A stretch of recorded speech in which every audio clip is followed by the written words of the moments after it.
மானாமதுரையில் உயிரிழந்த ஆகாஷ் குடும்பத்தினரிடம் அவர் சிபிசிஐடி போலீசார் விசாரணையை தொடங்கி இருக்கிறார்கள். இது தொடர்பான கூடுதல் விவரங்களோடு இணைகிறார் செய்தியாளர் சிதம்பரம். விவரங்கள். பலவேல் மானாமதுரையில் இரு வாலிபர்களை வெட்டிய வழக்கில் கடந்த 5ஆம் தேதி வந்து ஆகாஷ் என்ற இளைஞரை கைது செய்கின்றனர். கைது செய்து தப்பி ஓடும்போது கீழே விழுந்தது காயம்பட்டு மதுரை மேல் சிகிச்சையில் மூச்சுத்திணறி உயர்ந்ததாக காவல்துறை தரப்பில் தெரிவிக்கப்பட்டது.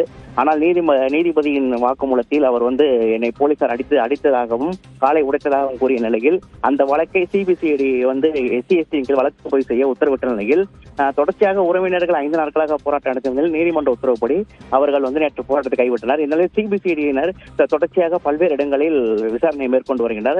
தற்போது வந்து ஆகாஷ் வீட்டில் வந்து அவருடைய குடும்பத்திடம் நடந்ததை கேட்டு வருகின்றனர். அதே போல ஆகாஷுடன் சேர்ந்து சந்தேகத்தின் அடிப்படையில் கைது செய்யப்பட்ட நபர்கள் வீட்டில் சென்று அவருடைய உறவினருடன் சென்று சிபிசிஐடி SP சசிதா தலைமையில வந்து போலீசார் வந்து விசாரணையை தொடங்கியுள்ளனர். பலவேல். விவரங்களுக்கு நன்றி சிதம்பரம்.